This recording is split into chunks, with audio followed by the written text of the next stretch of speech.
You know, it's actually funny to me. I always feel just a little bit nervous when doing a review like this because I want to get it right, and there's actually quite a bit to talk about. But at the same time, there really isn't. It's one of those strange situations where I feel like I'm being redundant. Like, oh, I don't know if I was doing a video about Half-Life 2, for example, or Dragon Age. What do you say about a game like that? Now, don't mistake this for high praise, but this has just really been a stumbling block for me. So I've decided to approach this slightly differently. First of all, I want to re-emphasize that the rules still remain as they are, with one exception. Uh, no spoilers after this point. You know, you can talk about Kingdom Hearts 1, Recom 2, and 358 itself, but nothing spoilering after this. Okay. For those of you who are not aware, that would include Birth by Sleep, Recoded, and Dream Drop Distance. Next point. The non-spoiler section of this rumination is probably going to be a bit smaller than just about anything I've done up to date, and you'll see why in just a moment. So, well, let's start by talking about the engine, okay? 358 over 2 came out on the DS. Now, the DS doesn't quite have the same hardware capacity that the PS2 does, or the PSP does, or the 3DS does. Obviously, you know. So, one of the choices they had to make when making this game was how to best convey a game that is designed to be a, relatively high-paced, three-dimensional action Secret of Mana style game on something like the DS. Now, they had to really bring down the polygons of the characters in order to make it work. But I think it did work, and in fact, as weird as it's going to sound, I kind of like it in many cases better than Kingdom Hearts 1, and indeed Kingdom Hearts 2 in some cases. But only for one very specific reason. Obviously, the graphics quality is not comparable even to Kingdom Hearts 1. But one thing they did surprisingly well was, and I've complained about this before, they have those textures on the faces, right? Now, when they have the actual moving faces in Kingdom Hearts 1 or 2 or whatever, it's great, it looks fantastic. But in 358, they don't have those. They just have the texture. And it's, as weird as this is going to sound, I feel like more effort was put into making that texture look good in order to accommodate the fact that there would be no three-dimensional morphic faces going on. And so I actually like the 2D texture appearance of many of the characters, Roxas, Axel, etc., better than I do in the other games they've appeared in. Go figure, right? But overall, the engine works very well. The load times are short. The gameplay is incredibly smooth. The gameplay itself actually feels a little bit stilted, and I don't think there's really any avoiding that, but it never actually bothered me. I never reached a point where I actually had to be like, like I did in Kingdom Hearts 1, for example, and to a lesser extent, Recom. One of the other things that they tried to do, excuse me, I've talked about this before, is they try to vary up the leveling system, the combat sort of thing, in each Kingdom Hearts game. I have a feeling, I don't think I've mentioned this before, but I have this feeling that that's kind of a holdover from the Final Fantasy mentality. If you haven't watched those videos of mine or don't know what I'm talking about, every Final Fantasy they had a rule from about 5 onwards that they had to do something different with the leveling system and with the general gameplay each game, which in my opinion became a crutch later on because they kept trying to do new stuff even after they just come up with something really nice. You know what I mean? So that's something that I feel has bled over onto Kingdom Hearts. I don't have any data on that. It just feels like that. Now, that being said, 358 doesn't do it too badly. It's not like Recom where I couldn't stand the gameplay at all.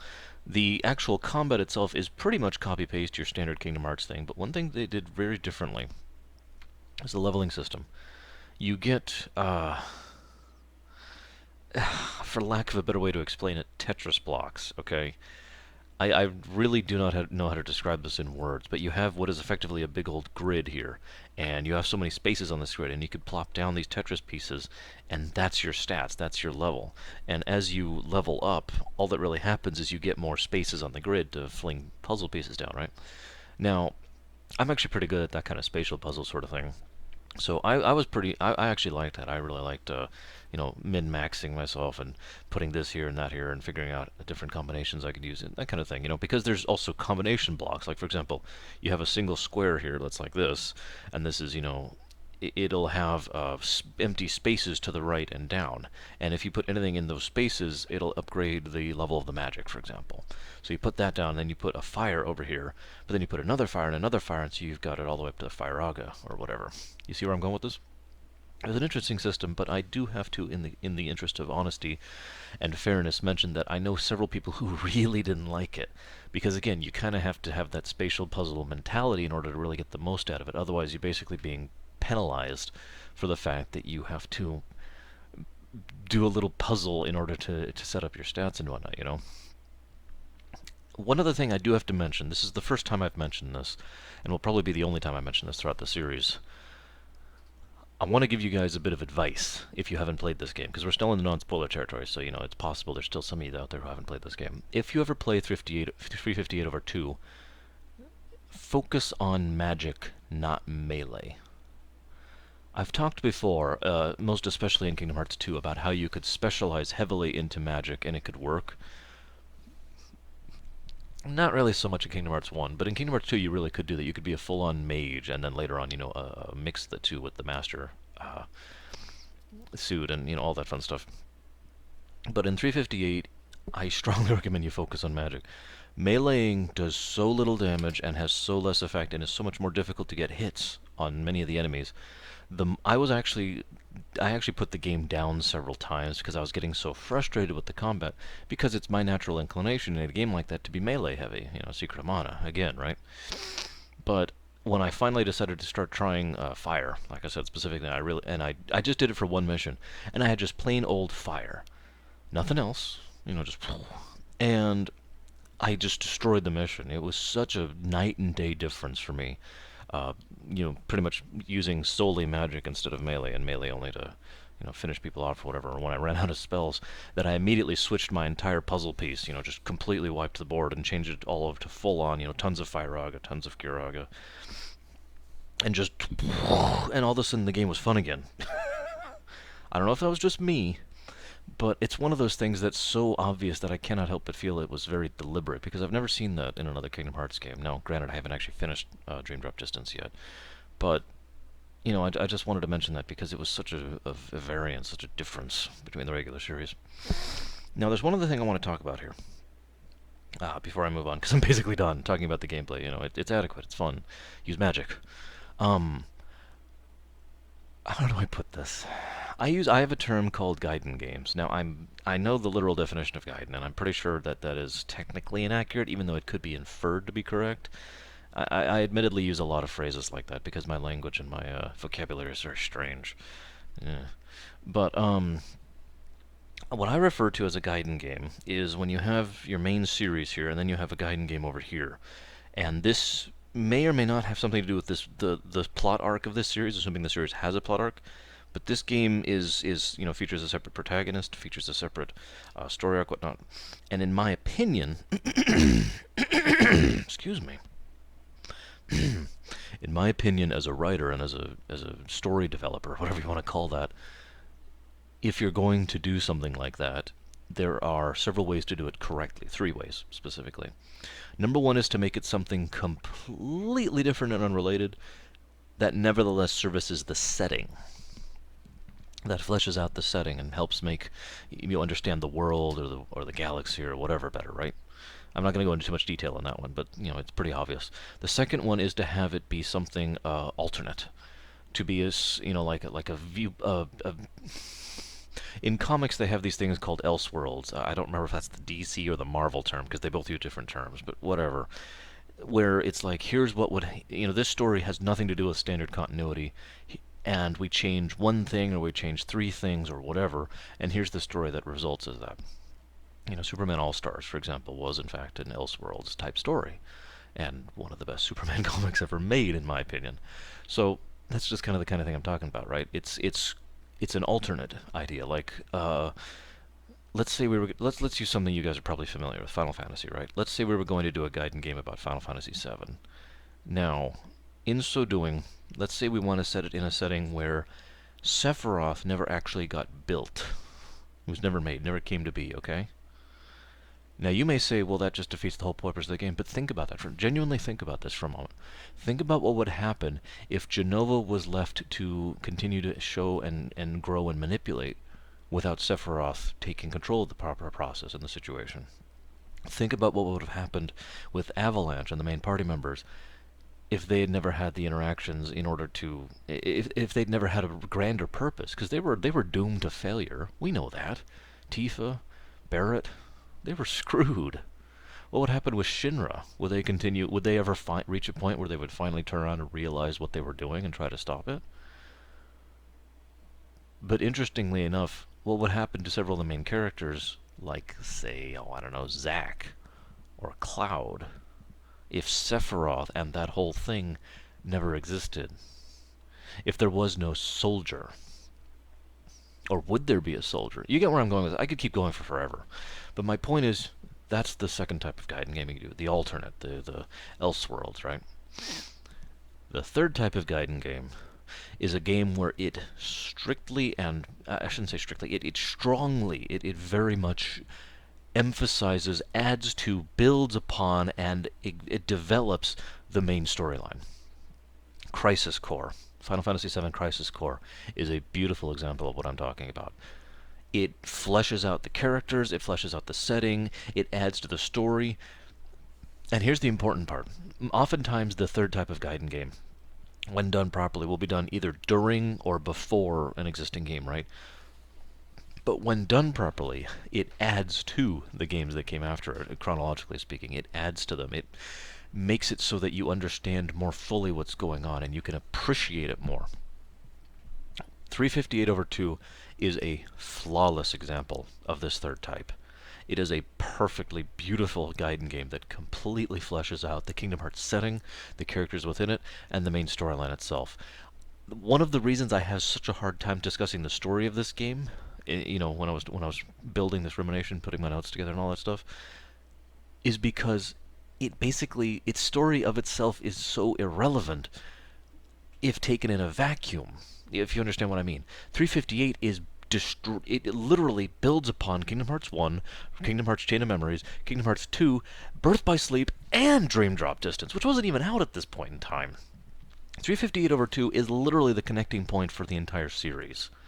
And so much was added in this game that we are still expounding upon, that we still don't fully understand, and is still unresolved in the series' course at this point in time.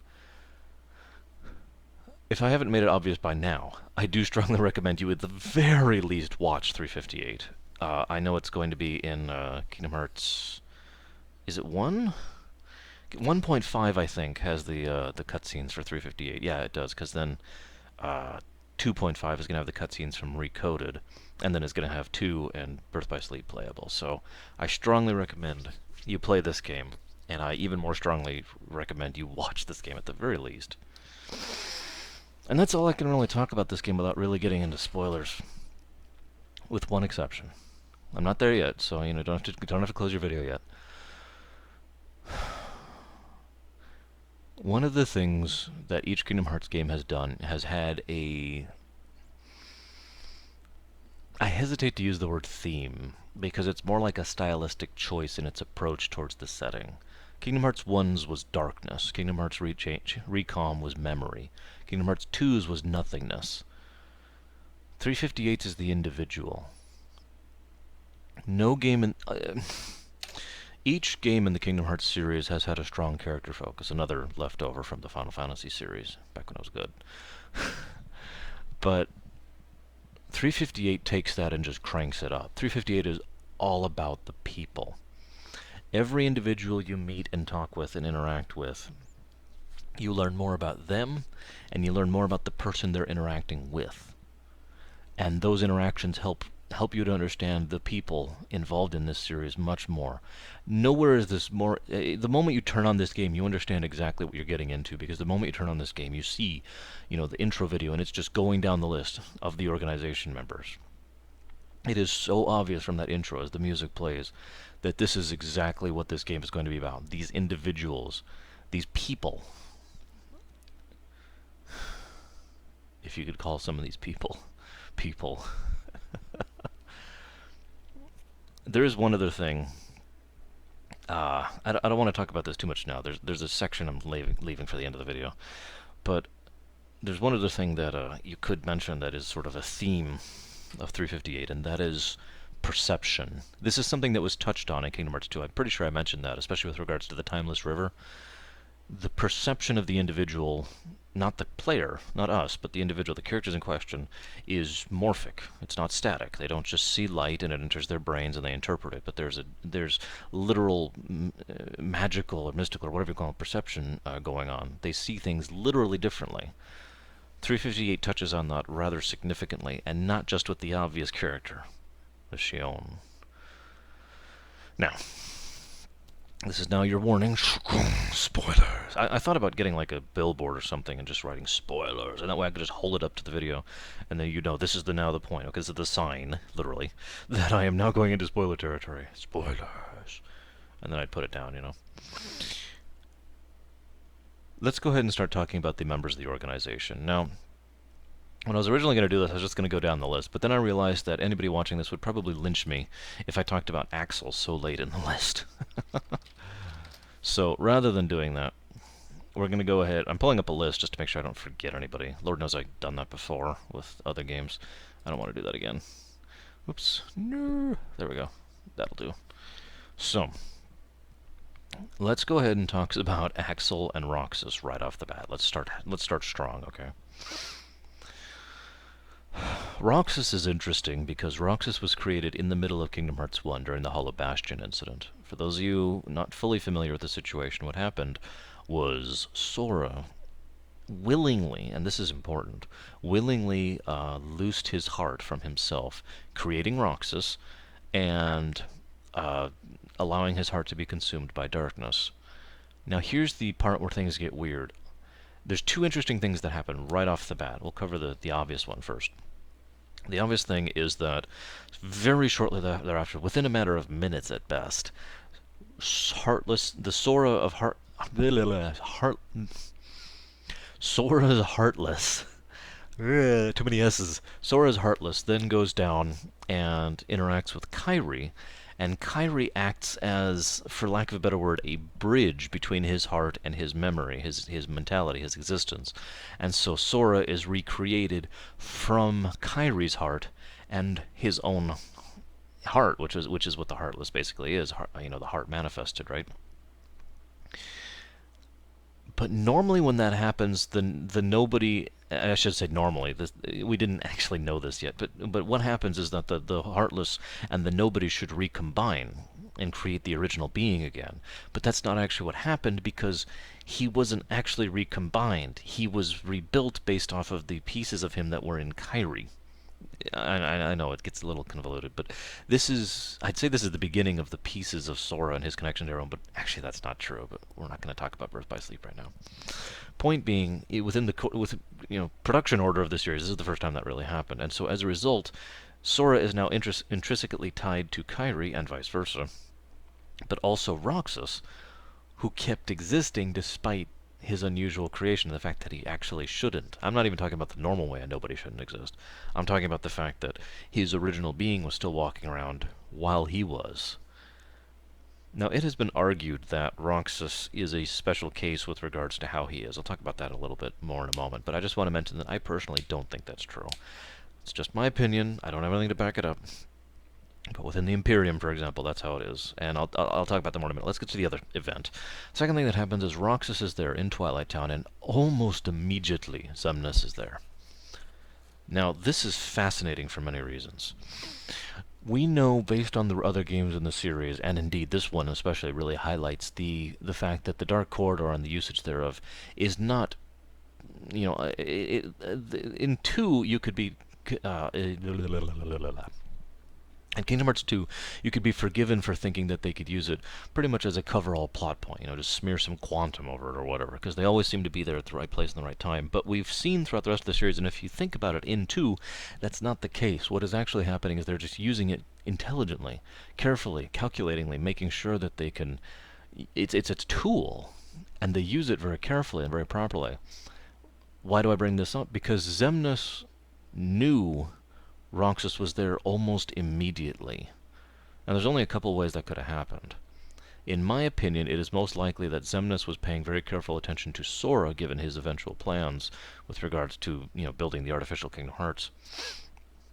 And when he saw the incident happen with Sora, it is very likely that he immediately went to Twilight Town, where most of the nobodies appear, and looked for Roxas, or who would soon become Roxas, because Xemnas actually gave him his name, as he gave so many of the others the names.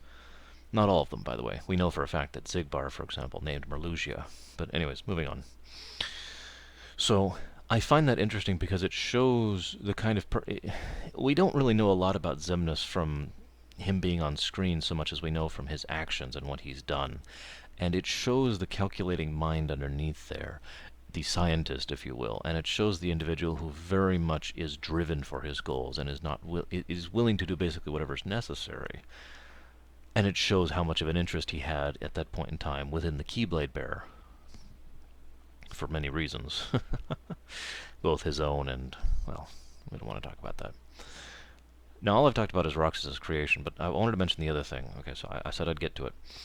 Roxas took a while to become functional, is the word I want to use. He wasn't brain dead. He wasn't incapable of function. He could walk, he could speak, he could understand language, but he was effectively a zombie in many ways. Not literally, but I mean, like in just the way he was presenting himself, the way he was behaving. He, to put it bluntly, was broken. Now, there's a decent amount of evidence that this is unique to Roxas, due to his unique creation, due to the fact that Sora was then reconstituted with Kairi's pieces. But I personally would like to believe, and put forth the theory, that that is how all nobodies are at the beginning of their conception, for lack of a better term. That all nobodies are disoriented, confused, have no particular understanding of what or why or how, and are vulnerable. And I mention that part especially because it makes sense to me that one of the reasons that the organization bonded in this way and is so dedicated towards the ideal of, building the new Kingdom Hearts and whatnot, and is willing to work for Xemnas under his frankly tyrannical and dictatorial rule, is because, that when you're in that kind of a vulnerable state, you're going to be a lot more likely to listen to or deal with or whatever the people who come along you. And indeed, we see this happen in 358, because that's why Roxas works for the organization willingly.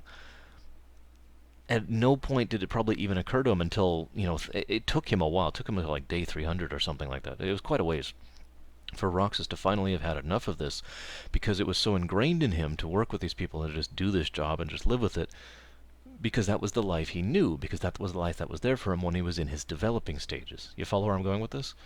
So it is my opinion and belief that all nobodies go through that intro period, and that'll be more important later, but I just thought I'd mention it here, because it is a fascinating insight into the life of a nobody. I mentioned that, the nobodies got quite a bit of focus back in Kingdom Hearts 2, but this really hits the nail on the head as to what kind of life, if you could call it that the nobodies lead. You first come into existence and you're just detached, you're unhinged, you have no idea what's what or what's where, and it probably manifests differently with each individual. And I'd just like to add here, I don't have a better place to put this because I know I'm still talking about Roxas, but I find it to be a horrific irony that the members of the organization are all effectively, outcasts, wretched individuals who probably have the closest thing to bonds of friendship or fellowship, to having allies and comrades amongst each other, and yet ultimately care so little about each other for their own particular reasons. It's ironic in its own way, because nobody else really cares about them, and many people actively do not, Screwed up. Anyways, I'll talk about that more later when I get to my finale. Roxas. In Roxas, we see everything Sora should have been, in my opinion. Now, even as I say that, I hear myself arguing against my own statement, Because as I've talked about before, Sora, and this will become most apparent by Dream Drop Distance. But Sora has always been the, as I said, he's neither light nor dark. He is an in between. But Sora's attitude has always been very, I hate myself for saying this, very Tidus. And as I said, Tidus was necessary for FF10's existence, even though I didn't like it personally. So too is Sora for the Kingdom Hearts verse. He needs to be that childlike, not childish, there's a difference, but that childlike mentality and that, bouncy, for lack of a better word, personality for the story to progress in the way it is, for things to work the way it does. Now, but that being said, Roxas is the protagonist I wish we had had personally. And he is driven. He is a lot more human. He has flaws. He has, and I don't mean crippling stupidity, which is Sora's flaws. I mean he has emotional flaws and character flaws. He feels a lot more like a human being than Sora does, and that's probably because if I were to put a label on, I would say Roxas feels a lot more adult than Sora does. I can't really talk about why, but there are several reasons that are likely as to why that is. Let's just leave that alone. But one of the things that most interests me about Roxas is the fact that he has no trouble putting two and two together. Even when he was still in his zombie mode, he showed a surprising amount of intellect, or logical deduction, I guess is a better way to put that. And this was really true in Kingdom Hearts 2 as well. We saw that even in the intro. Roxas was able to figure out what was going on with relative ease, whereas Sora didn't figure it out for the entirety of the game. Had to have it explained to him. And this is shown as well in 358. We see Roxas's intellect, we see Roxas's growth, we see Roxas's personality, but it's also worth noting, and this is interesting to me, that it is probable he would not have had that sharp mind if he had not had it honed by the organization members. This is a wonderful irony in its own right, because one of the things the organization does is these missions in order to accommodate things. They have a very mission-based structure, which is something I actually meant to talk about earlier, but it very much has to do with the approach to the game, which I'll talk about in just a moment here, about how, this is their day-to-day jobs, and they had to, for lack of a better word, train Roxas so he would actually be useful in those day-to-day jobs. And as a result, I feel like Roxas's overall competence, mentally, emotionally, physically, were all heightened by the organization, which again is the ironic part, but we'll get into that later. So, I also want to say that I really feel for Roxas, because, and this is immediately relevant to the last two things I just said, Roxas is someone who probably just wants to live, there's no probably, he just wants to live his life. He just wants to live his simple life. He is not ambitious. He is not a long-term planner. He has no grandiose goals or schemes. He just wants to exist his simple little existence and enjoy it with his friends. Obviously, this possibility is taken from him literally the moment he comes into being, actually. But I mention this here specifically because if I feel that Roxas is an excellent example of someone who, due to circumstance, due to manipulation, and due to training, due to the way things happened, was artificially changed into the adult persona I just mentioned. That he had to grow up quickly and harshly, and he didn't want to. He says this over and over throughout the games, how much he just wants to go back to doing the missions and sitting on the clock tower with Shion and Axel. And that's all he really wants. He just wants all this complexity, all this crap to go away. And when it finally bursts, his rage is all-consuming. His towering fury at the situation, at everything going on, is so overwhelming that it's all he can do to just barely restrain himself. And he actually can't restrain himself in the end, and finally just goes straight back to the castle in order to take down Xemnas. And I find myself wondering if part of that was also being done out of guilt.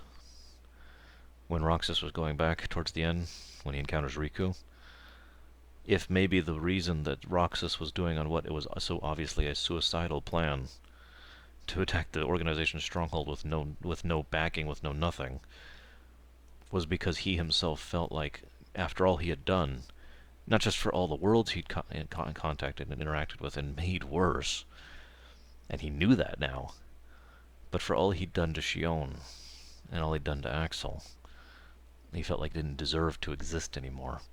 And the only way he could atone for that is to try to do one last good act with his existence, and if he failed, to cease. If I haven't made this clear, 358 is arguably the most downer and tragic of the series. Some would argue Birth by Sleep is, but I put my money on 358. Let's talk about Axel. We see a fairly large amount of Axel's character development here in 358. We saw the accelerated version back in Recom. We saw him as he started. Well, actually, no, we didn't. We saw him as he started there, and then we saw him as he grew throughout the events of that. But here in 358, we get to truly, for the first time, see Axel before the events of Recom. And it's such a stark contrast to see the cold fish, the manipulator, the deceiver, the individual who is just brutal and to the point, and to see him slowly grow on Roxas and slowly kind of become more of the Axel we will know. It is debatable exactly why this happens. Either it's because of the thing we don't know yet, that is revealed in Dream Drop Distance, or because of his proximity to Roxas, which is actually mentioned in Kingdom Hearts 2 as well. But either way, Axel goes from being what I would refer to as a typical nobody, Sayek style, and then growing into someone who is actually a person. I've said before, Axel is one of the most important characters in the series. I stand by that statement. He is arguably the single strongest and most well-developed secondary character, non-main character of the entire series and franchise. And it's worth noting that he has been in every single game except one. Kingdom Hearts 1, I mean. He has been in all of them. Yes, that's right. He was in Birth by Sleep. Sorta. I just felt like mentioning that. Now, that being said, one of the other interesting things about Axel is he also clearly went into this with ambition, finally saying something that could be considered a spoiler. Lee was his original name, okay?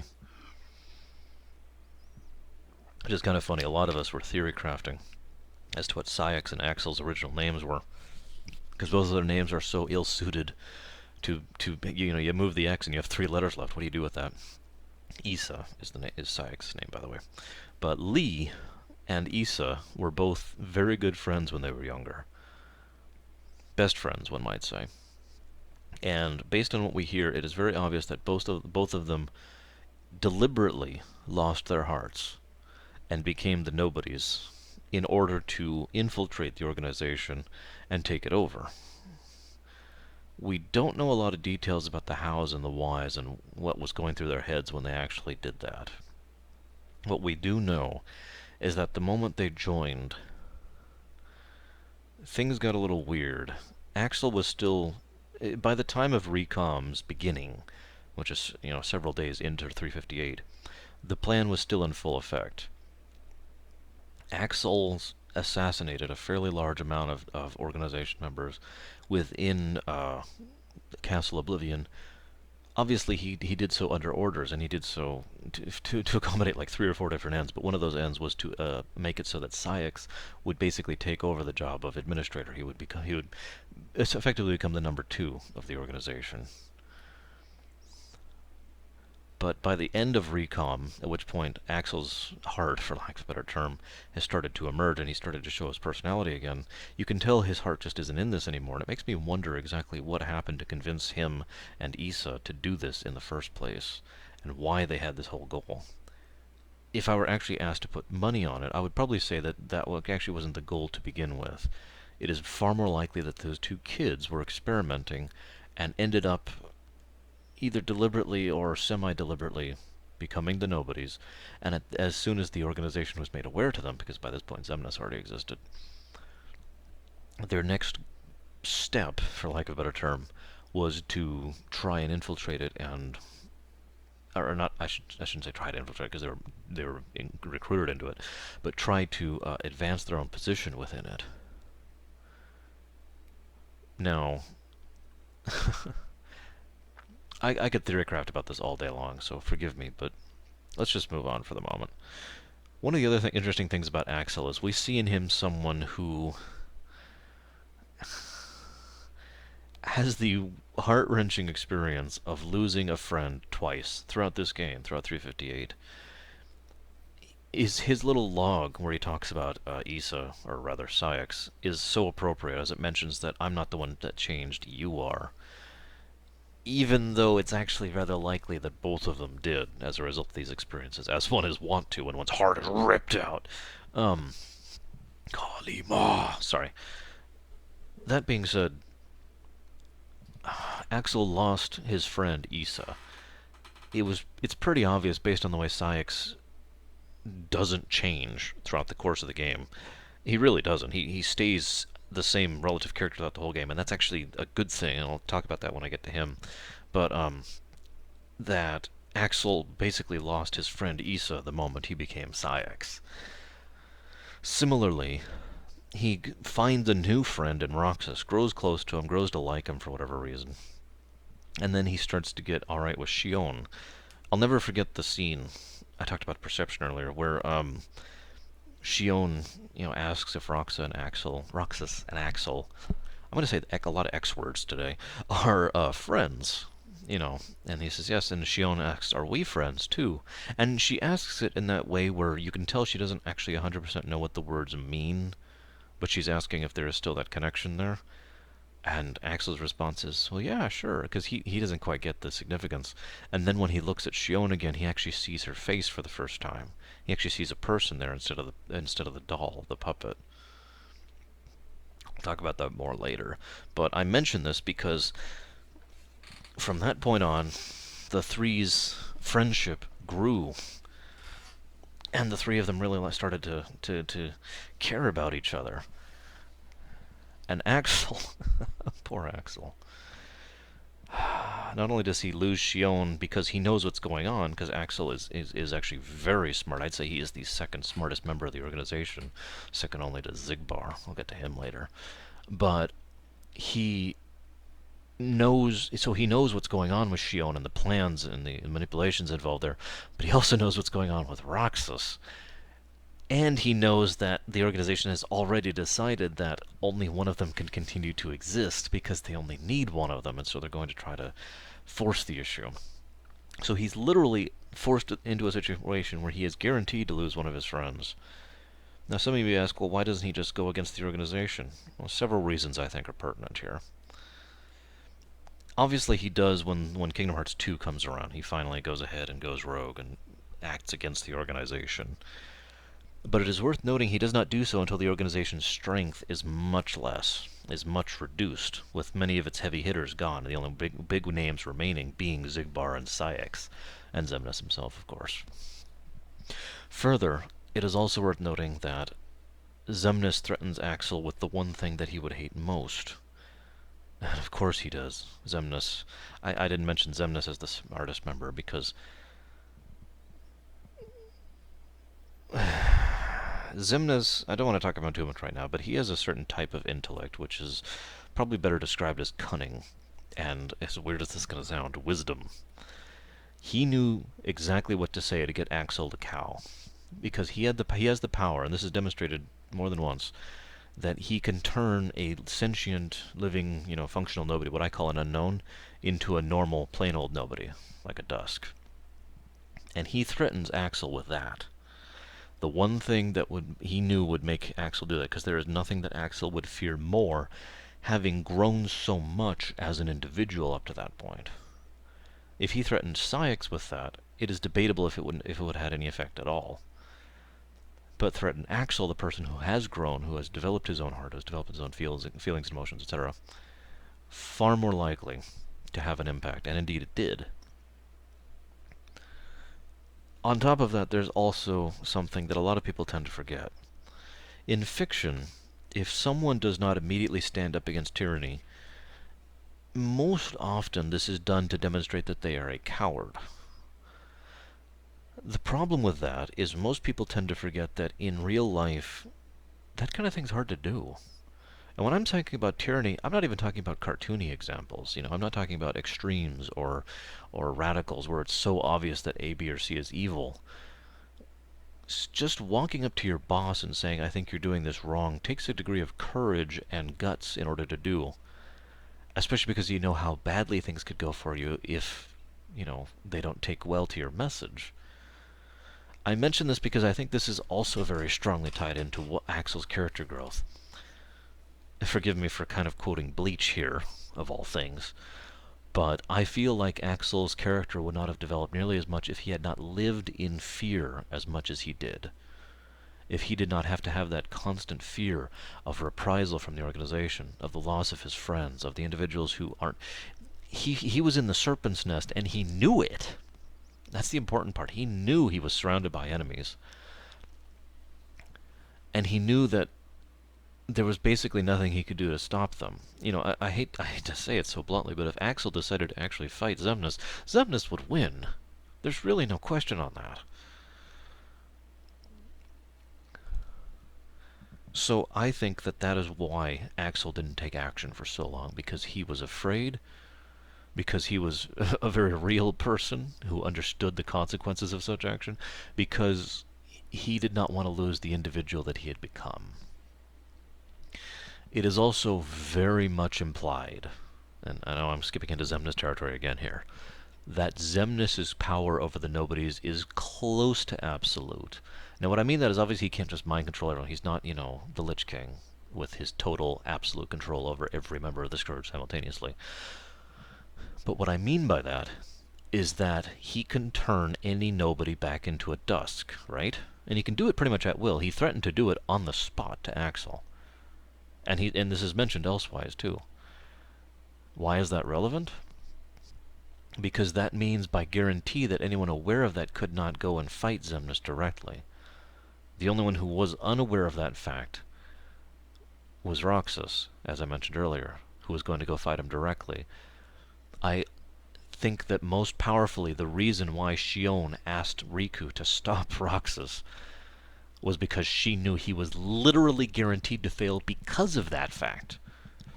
Because Roxas was still a nobody. And Xemnas could have just... And that would have been the end of the fight. No grand finale. No last gasp of defiance. And Xion knew that. And that's why she never did anything against him. And that's why she helped this whole situation come to be. I'm getting ahead of myself, I know, but I just want to talk about this because all of this is also relevant to Axel. Axel and Roxas' stories are so intertwined. I could have just talked about the two side by side, really. But there's one last thing I want to talk about with regard to Axel before I move on. There's a scene where he has this beautiful line when he's talking to Xion as she's trying to run, and she says, "Don't come after me. I'm trying," and Axel is so pissed off. I forget his exact line, forgive me, but he basically says, "You all just keep running away, and no matter how many times you run, I'll be there to bring you back." Anybody who's played Dream Drop Distance probably recognizes that line. Not going into it, I just wanted to mention it. But it's important here because the tonality with which the voice actor says it is so apparent what he's thinking, what he's feeling at that moment. He is so angry at the fact that he has to go after his friends because he is powerless to do anything else about it, because he knows if he doesn't, someone else will go and they will be worse. He is so infuriated at this situation, at the organization for putting him in this position, at his friends for putting him in this position, at Syx for abandoning him, at himself for getting himself into the situation to begin with. There is just rage burning in his heart. It is so appropriate, I say, for Axel to be fire. Because despite all his manipulations and his cunning and his casual, easygoing attitude when he's actually allowed to be himself, Axel's character is grounded in anger. And it defines so much of his character arc. And indeed, it is not until Kingdom Hearts 2 when that anger finally overcomes his cowardice, because that is why he finally acts against the organization. It takes until his rage has built to that point, at everything that's been happening, everything that Syx has been doing, everything that happened to Roxas, all his desire to see Roxy, all that stuff is all because he was so angry at everyone, and most especially himself. Let's talk about Syx. Syx is one of my favorite organization members. I'd say probably my third favorite overall. I'm not counting Roxas in that. Although even then, Roxas is probably fourth, to be completely honest with you. And Shion would be... whatever. Of the base 13, Syx is awesome. By the way, my favorite Zigbar. Syx is a perfect example of someone who took to his... I'm going to use the word indoctrination because I think it is so appropriate in the circumstances. I can't talk about it in more detail yet.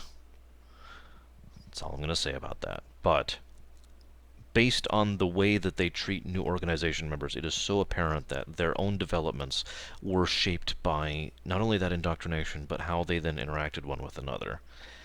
But none of them took to it more than Syx did, and this is also apparent in Dream Drop Distance. Again, I don't want to talk about it. Ooh, God! This series connects with itself so well, it's almost frustrating trying to avoid spoilers. Syx is what you would call your typical nobody. In fact, he is pretty much the definition of it. Your typical unknown, rather. He is exactly what, Yensid and, Ansem, the real Ansem, Ansem the Wise, have all said nobodies are. Doesn't feel, doesn't think, doesn't, etc., etc., etc. I'm sorry, doesn't feel, does think, is basically just memory and thought guiding without any emotion, right? Without a heart. And he insisted over and over that he has no heart. And I find that incredibly telling, given everything we know, both then and now, about the organization members and about the way the heart and the nobodies work. Because when you emphasize something like that over and over in your mind and in your being, and your very existence is so morphic as to be shaped by your mentality, what do you think is going to happen? And so Syx emphasizes over and over and over again that he is a nobody, that he has no heart, that he has no feelings, that he has no emotion. And so he comes across as what I think a proper Vulcan would be. Forgive me for the Star Trek thing. But someone who is guided purely by their thought and their logic, tempered with a degree of reasoning and morality. Not quite to the level of, say, the Borg, which is the next step.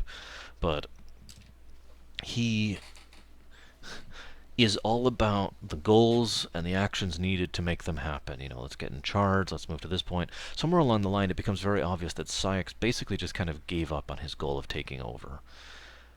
I have a theory as why, and I can't talk about it without spoiling future games.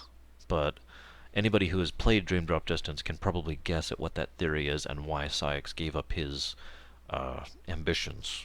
So, guess, go! That being said, one of the things I find most interesting about Syx is he is probably one of the most, and I hate myself for using this word, pathetic members of the organization. Pitiable, actually, probably would be better. He is someone to be pitied. He is someone who is truly the victim in this case, more so than so many else. And I say that because I hate to keep talking about Star Trek. Star Trek Deep Space Nine really talked about how screwed up the occupation was often. If you don't know what I'm talking about, just bear with me, okay?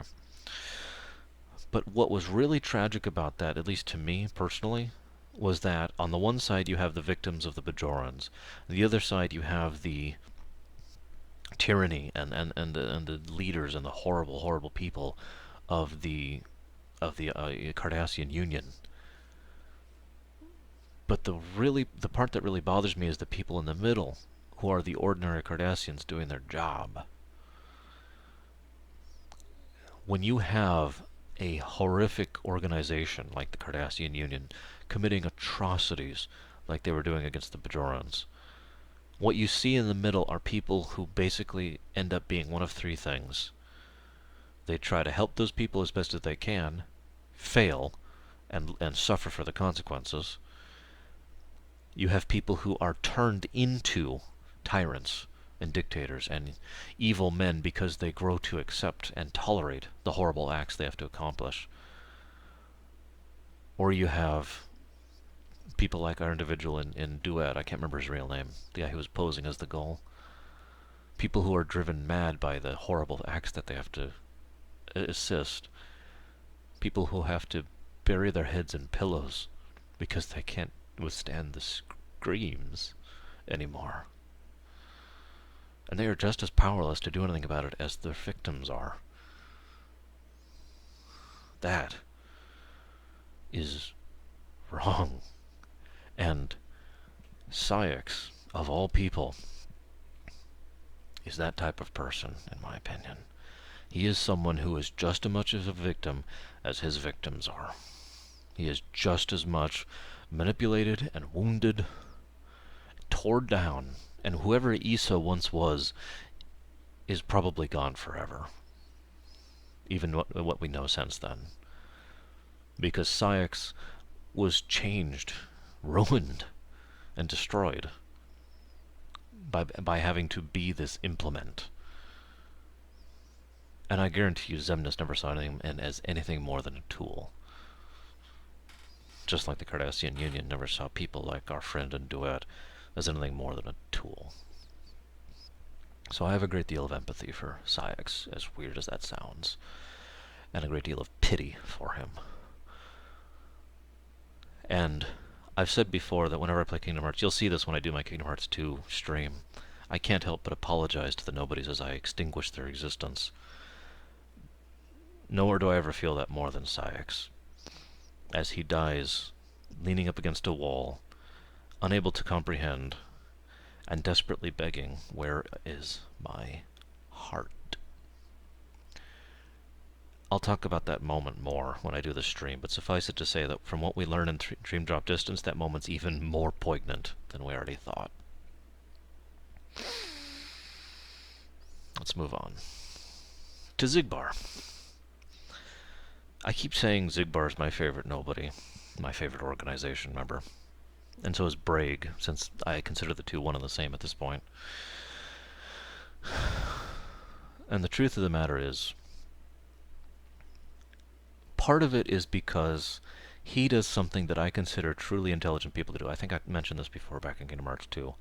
Xigbar and Braig both portray themselves as less intelligent than they are. Someone who is truly intelligent will never admit or show how intelligent they are, in my opinion, because they know how dangerous that can be, and they can use that to their advantage. They will always portray at least a degree of incompetence. And it's funny because it takes a truly intelligent person to know the balance between competence and incompetence that you have to portray in order to display yourself as useful enough to be kept around, but not dangerous enough to be watched. As such, Xigbar hits that balance perfectly, and always has, and makes it to such a situation where he is always on the inside track of everything that's going on. I would give so much to be able to just pull Xigbar aside, out of character or whatever.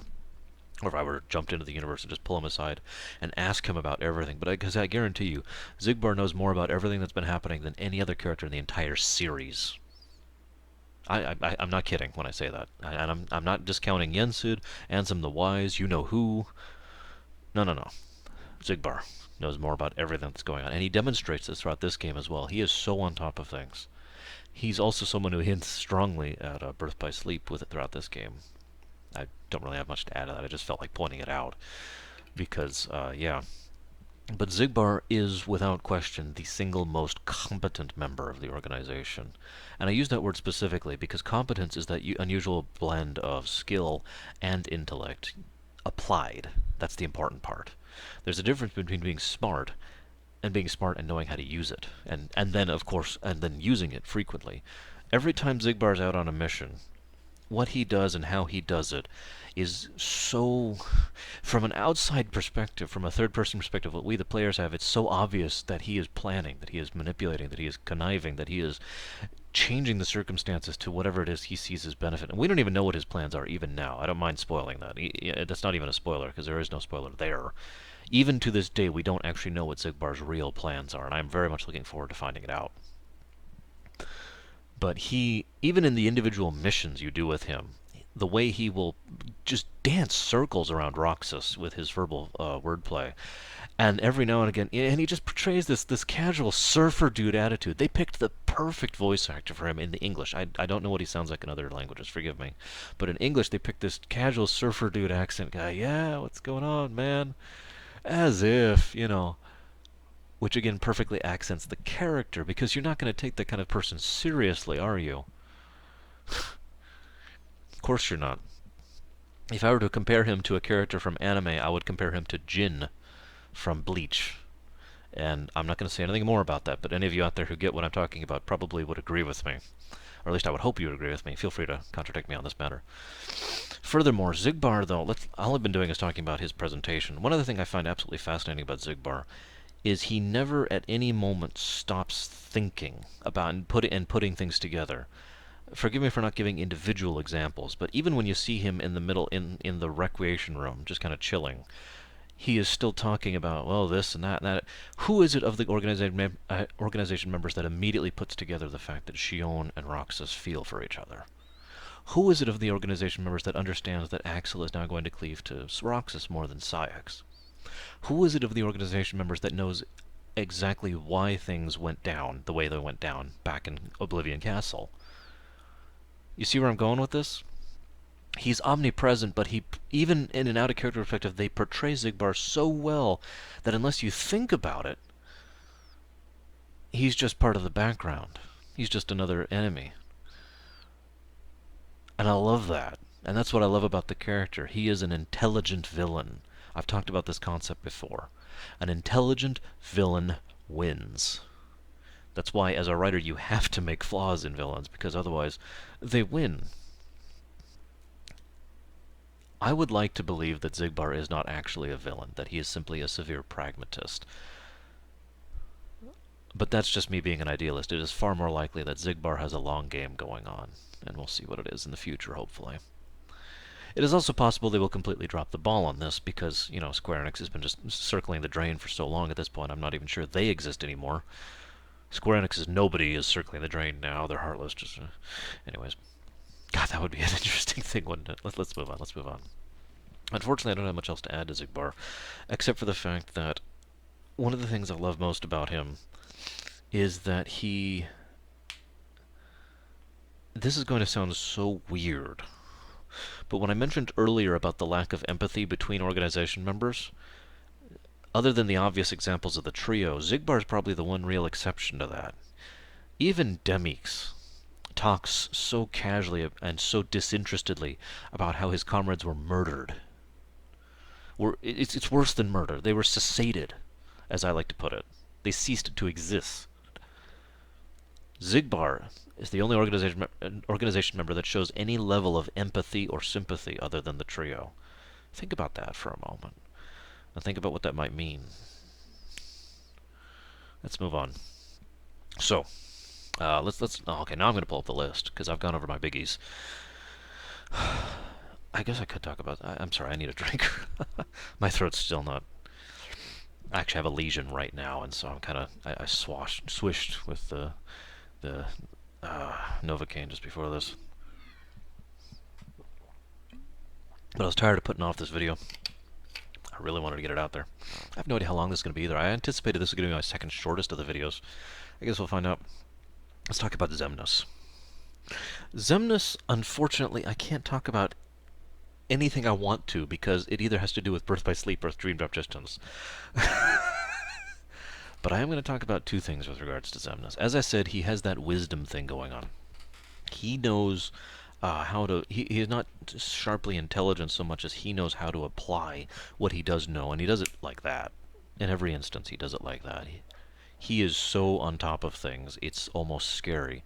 And he knows how to portray either absolute competence or the appearance of absolute competence, which both are very important for someone in his position. And as I said, he knows the value of... It's everything, basically. He understood just how valuable Roxas was the moment he came into existence, and jumped on that with all of his effort. Literally, personally, I might add. I mention that because, from what we understand, any organization member can recruit another one. Again, to use the direct example, Xigbar recruited Marluxia. And they talk about a few others. I can't remember specifics right now, forgive me. But Xemnas himself went to Roxas. And this is also especially important because Xemnas did so at a point in which there were already the other 12 members, counting himself. He cared so much about that situation, about what Roxas represented. Not Roxas personally, but the power of having a Keyblade wielder under his yoke was so important to him that he was on it like that. That's what I mean when I say he has wisdom, not necessarily intellect. He understands that value.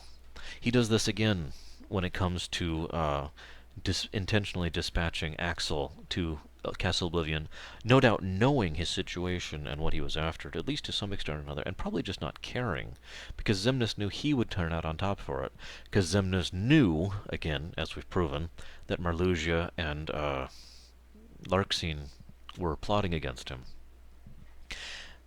And if you doubt that, know that one of the things he pushed most strongly for was that the moment that Vexen got settled, he wanted Vexen to produce Xion. It's one of the top priorities. Do the prototype, get the prototype done. That's Repliku. I mentioned him back in Recom, and then make Xion now. Why? Because Xemnas knew Vexen was going to be cessated. You get where I'm going with this. He portrays a startling level of that competence I just mentioned, and it's no wonder that he is one of many people's favorite villain from the series, myself included, because ignoring the fact that he's been in 3 of the games, well, technically 4 of the games at this point. Wait, 1, 2. He was briefly in 1. He was mentioned in Recom, that doesn't count. So then 2, 358. Yeah, okay. Ignoring the fact that he is one of the most commonly portrayed villains, probably second only to Ansem the Seeker of Darkness, he presents such a deadlier enemy than the Seeker of Darkness did. Seeker of Darkness was always such a grandiose, over-the-top, if you forgive me for putting this, classic fantasy villain. I mentioned Golbez was kind of the archetype of that. The I'm bigger than life kind of a villain who is going to make lots of mistakes because they're arrogant and because they can just walk in with power. It's a very Voldemort-type villain, if you prefer a literary example like that. But Xemnas is not that. Xemnas, despite all his power, is very brutal, very cunning, very to the point, knows what he's doing, etc., etc. It's one of his lasting things. Now, again, I can't talk about the other 2 things. I want so much to just fling that rule out the window and say, screw it, okay, let's talk about Xemnas. I'm going to save that for Dream Drop Distance, I think. Because I got a lot to say about Ansem over there, too. Xaldin. As I mentioned before, this game is incredibly character-based, and even the characters that don't really have a lot of characterization to them, and I'll get more into that later when I start going through, like, for example, Lakeshius and whatnot. Xaldin is one of those characters, but nevertheless they do manage to explore who and what he is now. And one of the things they do in doing so is emphasize that who you were doesn't actually mean anything necessarily to who you will be. It emphasizes that a nobody of someone is not necessarily the continuation of that someone. It can be. In my opinion, there are at least 2 people who are very likely basically could be considered the same person as their original being. That would be Axel and Lee, and Xigbar and Braig. You could consider, in my opinion, you can consider these people, for all intents and purposes, just the one, the one individual. But Xaldin shows that that is not always true. I can't remember his original name. Hang on. It'll list it right here. Xaldin. Dilan, I believe. Yep, there it is. Dilan was listed as someone who was nevertheless, well, he wasn't exactly a great guy. He was someone who, I know I'm kind of mentioning things, but whatever, just bear with me. He was someone who was, a decent person who had a degree of honor to him, blah, blah, blah, blah. We get very, very brief glimpses, but what we see of Xaldin is someone who is much, much more callous. Someone who is much more manipulative. He is not, he's not the nobody like Saïx is. Quite the contrary. He has quite a bit of a personality to him. But he carries himself with an almost a unbearable level of arrogance because he views his current state of being as what he wants to be. We hear that and see that throughout Xaldin's actions throughout this game. He actually wants to stay a nobody. He thinks that having a heart is a weakness. He thinks that having a heart is a flaw and something that he does not want to engage in, and he looks down upon those who either want their hearts back, like his fellows, or still have them. like his victims. We also see in him someone who has a great deal of cruelty within him, and when he sees Beast, for example, who also receives a degree of characterization within, he grows more and more fascinated with manipulating and utilizing Beast's heart and Beast, the individual, towards his own ends, using Beast's pain and fear and doubt and guilt just to further his own ends. That's where Zaldan was at. And while this says a great deal about Zaldan himself, as I said, it speaks more to the nature of what a nobody really is. That a nobody can or cannot be the same as their original being, as I said, but more importantly, that a nobody is fully shaped in their personality and their aspect and in who and what they are after they become a nobody. Even though they have all the memories of their original being, it is what they do with them that defines who they are. That's what I'm going with this. Let's go ahead and move on to the next one. Who is the next one? Vexen. Evens nobody. Vexen... Vexen actually doesn't receive a lot of characterization in this one, and neither do Laxius and Zexion, or Marlusia, or Larxene. So I'm going to just kind of breeze through these guys.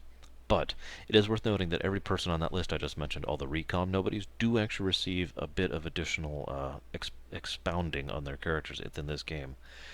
And they do it beautifully. One of the things I've often said, I've talked so much of late about bad writing. You can blame Voyager on that because I'm going through Season 2 of Voyager. It's so nice to talk about good writing, like I just did with Grand Theft Auto 5. It's so nice to talk about when writing is used well. One of the things you can do, I know I've mentioned this before, forgive my repetition, I don't know if you've watched all my videos, is the idea that to expound upon character A here, you can do the Jason Bourne method, the bad writing method, where you say, oh, he's this and he's that and he's this and he's that, and then he just stands here and you just kind of assume it's true. Or you have him, you can show through flashbacks, or you can show through more proper methods, show through flashbacks, show through actions, show through interactions. But one of the things I like best is to demonstrate who this character is by their interactions with character B over here. And the way these two interact shows us more about this character. 358 does that on its head. We don't learn more about Roxas.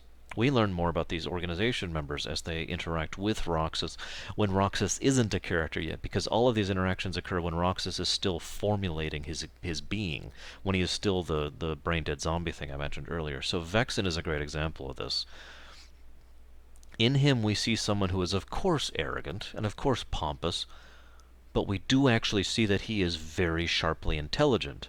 He has a very logical mind. He has a very deductive mind. And he has a very specific type of intelligence. Forgive me for not having a word for it right now. I would place him as dumber, for example, than Zigbar if I were to put it on just a uniform scale. But ultimately, it's more accurate to say that they have different types of intelligence. Zigbar can look at something and figure out what to do with it and how to do it. Xemnas can look at something and understand what its purpose is or its value. Vexen looks at something and can deconstruct it.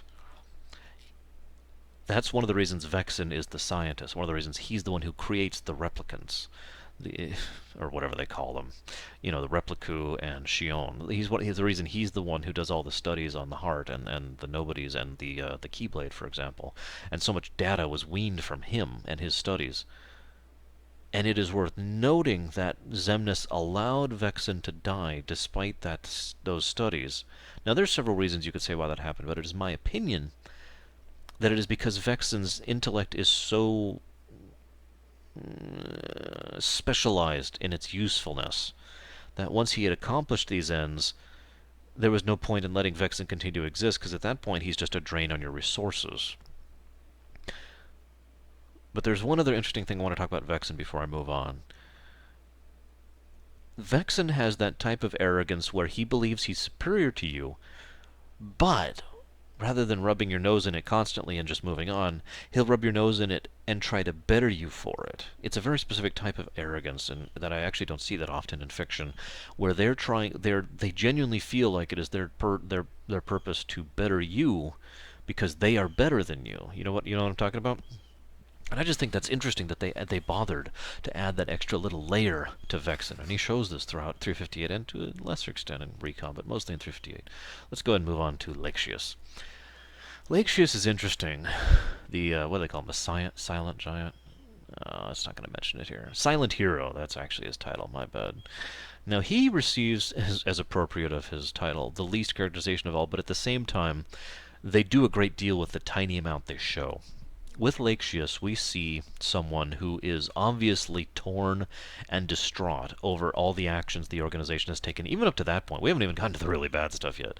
Even up to that point, Laxius feels bad for what the organization is doing because he knows it's wrong. And he agrees to it for whatever reason. We don't know why exactly. There's probably a story behind there, to be completely honest with you. But his is one of those tales where it's almost tantalizing because it speaks volumes without saying anything at all. And there's this beautiful scene where Roxas asks, "Is that good?" And Laxius says, well, "It's good for the organization." And he looks down when he says it. It's just such a subtle thing. It's brilliant. I love it. That's really all I have to say, unfortunately. But Laxius is a perfect example of showing without saying. You know what I mean? Showing, not telling, in other words. Very well done. Very well done. Let's talk about Zexion. Another good example of someone who basically doesn't actually have a lot of screen time, per se. But we also see in Zexion someone who is very driven. We see someone who is very much intent upon accomplishing whatever it is that's set before him. Whatever his ambitions may be, he demonstrates what I would call a real loyalty to the organization. Not necessarily to Xemnas himself, but to the ideal of the organization. And he very much shows how much he wants to work hard in order to accomplish that. But furthermore to that, we tell from Zexion that he has another type of arrogance. That I am superior to you because I work hard, because I'm willing to work hard, and you are not. And that's the end of it. That's all he's going to do. And he actually has a line to Roxas, which speaks to that as well, where he says, I would say nothing about a coward who wouldn't actually complete all his additional bonuses. And by the way, I'd just like to say that this is a brilliant game as well because it mixes all these scenes where we learn more about these characters with actual in-game tutorials. Brilliant way to do it. There's a lot of ways to do in-game tutorials and actually have them make sense and be properly done. This is a pretty good example of that, all things considered. I just felt like mentioning that here. I also want to pause here to mention one other thing before I move on to Demix. There's an interesting thing, and we only know this because of supplemental material. The gathering of nothing, or whatever, where nothing gathers, that's what it's called. Where nothing gathers is this throne room, right? Now, the throne at the top is Xemnas's. It doesn't move. It's all the way up here. And we're talking like several dozen feet tall thrones, okay? It's actually kind of comical looking. But it actually serves a purpose. Here's the interesting part. Because all their thrones are at different heights, but it's not in order of their number. For a long time we were all debating what was the significance of this. The way it was literally translated from an interview from Nomura is that it depends on how many missions they've accomplished. And from what we've learned since then, a more localized translation that would probably be, it shows how what your level of competence is, and, put more frankly, what your level of worth is to the organization and to Xemnas personally. And if you ever look at that list, it's fascinating to see where everyone's chairs sit. Demix is pretty far towards the bottom, but he's not that far. Zexion is lower than him. Vexen is the lowest by far, way at the bottom. And then you see way at the top, Zaldan, Axel, Zigbar, all the people you'd expect way up there. It's just interesting, and I just wanted to mention it in brief. So, Demix, right? Now, Demix is another example of someone that... How do I put this? Demix is another example of what can happen to a nobody. This is going to sound weird, but one of the things I talked about back in my GTA 5 video was how... And I'll talk about this more at some point. I'll probably just do a video about this concept because I could talk forever about it. I might do a brother-sister thing again with it. The idea that a person, fictional or real, can't be summarized by a few bullet points. If you do summarize them, you're missing out on the complexities and the layers of the character, right? Demix could be summarized by a few bullet points, but at the same time, that's not actually giving full credence to what's going on. Allow me to elaborate. Demix is portrayed as someone who is cowardly, someone who does not like to work at all, and someone who likes to just lounge around and not do anything, right? And this is shown over and over, as obviously he's one of the surviving members from the Recom events. We do see him after that, and so we see a great deal more of him than the previous characters I just mentioned. So we see him, excuse me, I forgot Marluxian and Larxene. I was going down the list. I knew I shouldn't have done that. I'll get to them in a second. I'm still on Demix. We see him, in so many cases, he'll basically ask Roxas to do his job for him. He'll complain about having to do it. He loves it when he gets time off, all this stuff. And it's emphasized over and over and over to the point where you start to think, this isn't a character, this is a few bullet points. Until it actually hits you. This is another example of what can happen when you become a nobody. Rather than actually becoming a full-fledged being, a full-fledged person, like Axel, or losing yourself and changing completely like Zaldin, or completely submitting yourself to the idea of being nothing like Saïx, you fixate on something.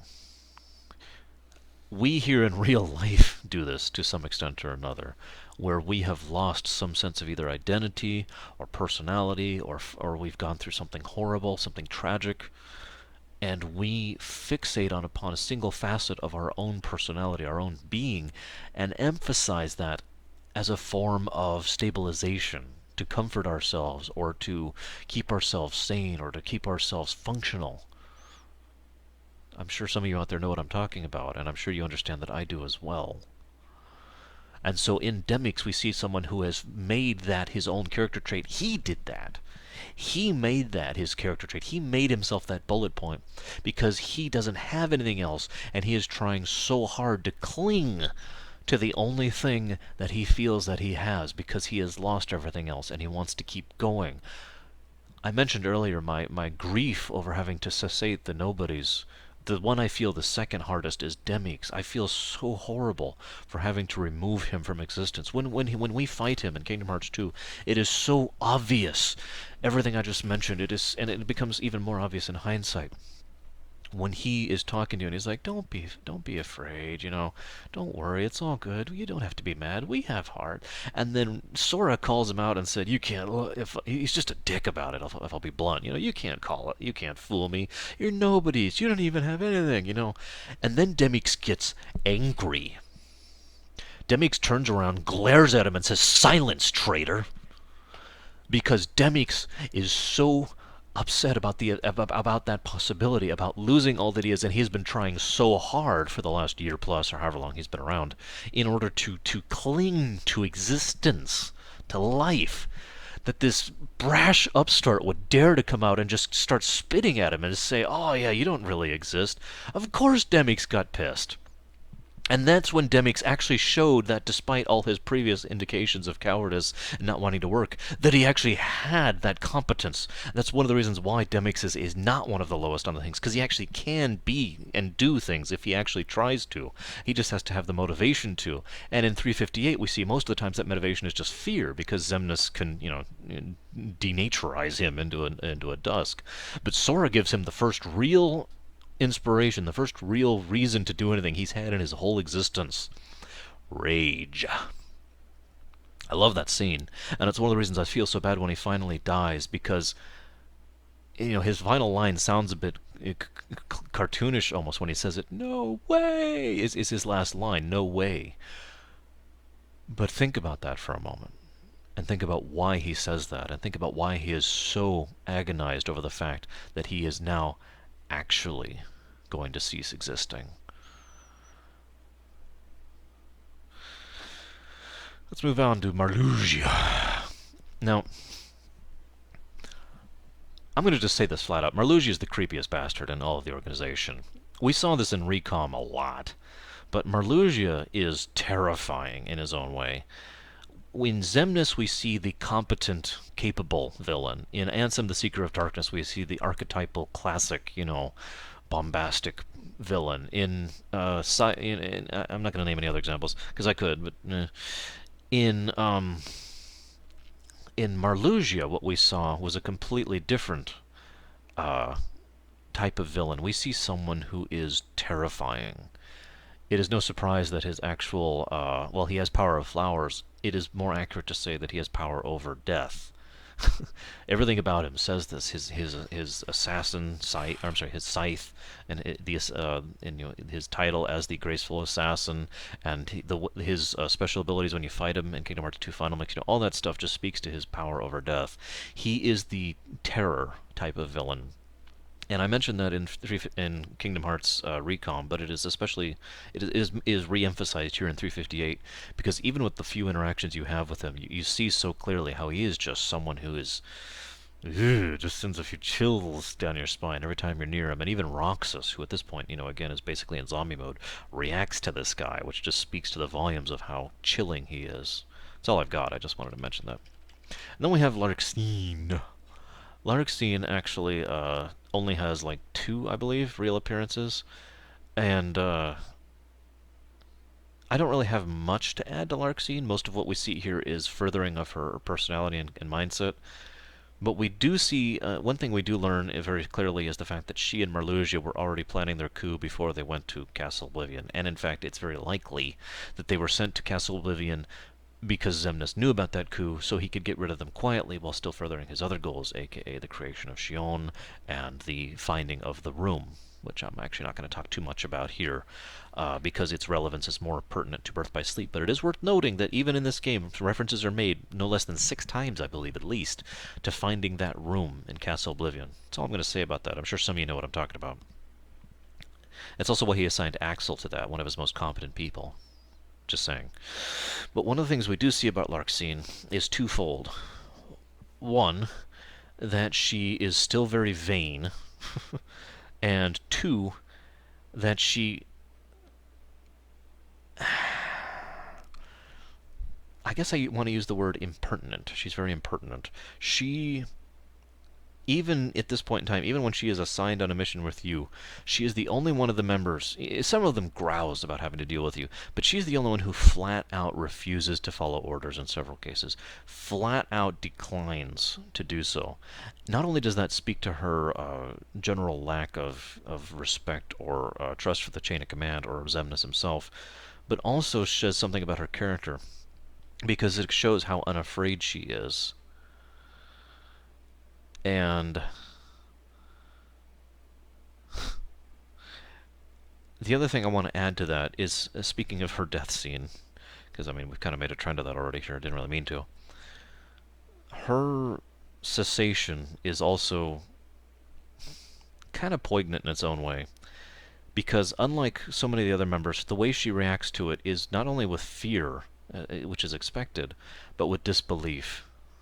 That she is truly cessating, that things cannot end this way. It's one of those horrible things that I don't even know how to describe properly, where someone doesn't understand the true gravitas of what they have been doing to others, and then it is done to them, and what they feel is all the more amplified by that understanding. And you see that in her voice, or see that in her face, and hear that in her voice in Recom, when she cessates, when she ceases to be, because... Whew. Anyways, now let's go back up. Who's left? I think I only have one left, Mara Luxord, at this point. Yes, that's right. One left, and then I'm going to stop the video and totally not talk about more. Sorry, I'm just messing with you. Robin Atkin Downs does the voice for Luxord. I don't know if you guys knew that. I just mentioned that because he's one of those more prolific voice actors. They got quite a few good voice actors for this series. It's a shame Luxord didn't have any lines. And indeed, that's actually the biggest thing I have to say about Luxord in a nutshell. It is a pity that Luxord does not have more lines, does not have more scenes, because he is a fascinating character in his own right. He is, again, very similar to Demyx. He has fixated upon something, his gambling, his chance, and in so doing tried to make that what his personality is as he clings to it. Again, very, very good, very similar example of that. He also goes out of his way to speak in rhetoric and to...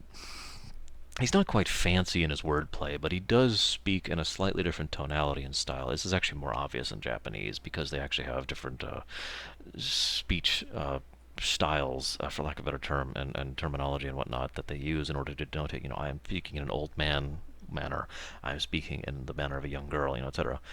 It's a little more obvious there how Luxord speaks, but even in English, they do manage that, and that's one of the reasons they got Robin Atkin Downes to do his English character, is so that he could speak with that sort of half British accent to just kind of get that point across just a little bit. Nice touch, I might add. Now, he, how do I put this? How do I put this? I'm trying to think about how to put this. Forgive me just a moment.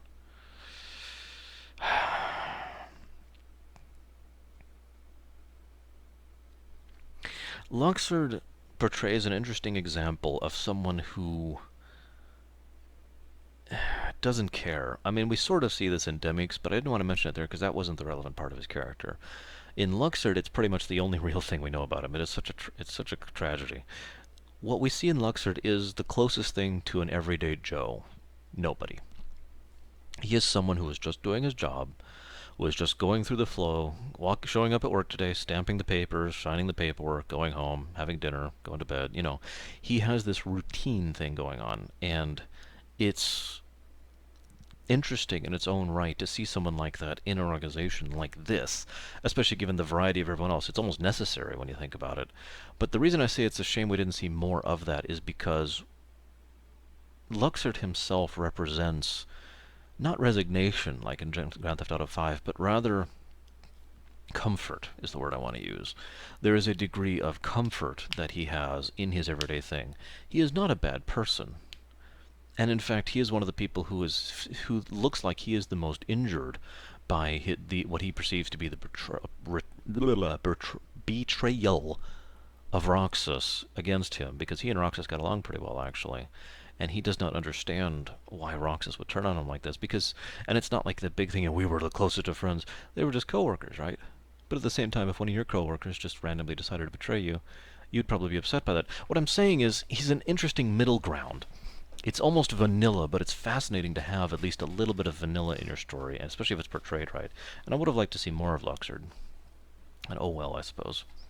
Well, that's it. No one else to talk about. We're just gonna move on. Yep. Nothing else. Anyone buying this? No? Okay. Before I move on to the biggie, the finale, there's one thing I want to talk about. Water. Water is great, and you should drink it. Oh my goodness.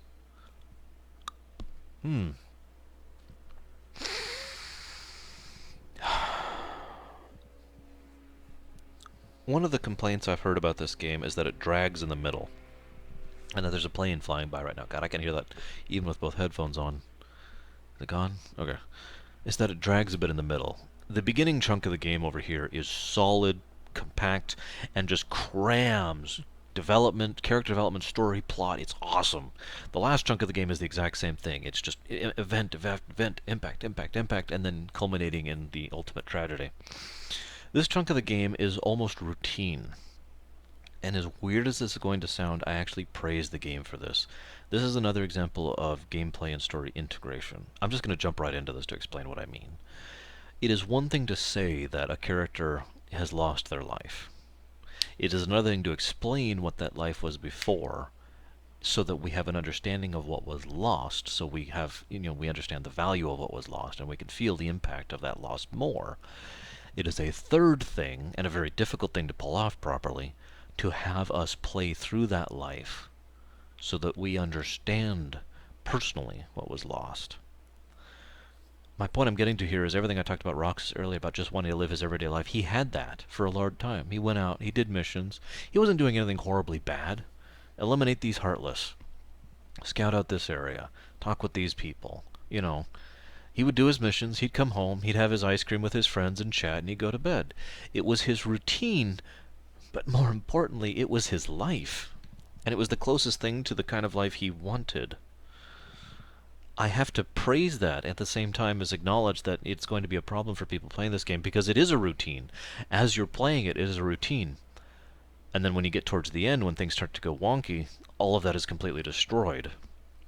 Not just for Roxas, but for the player as well.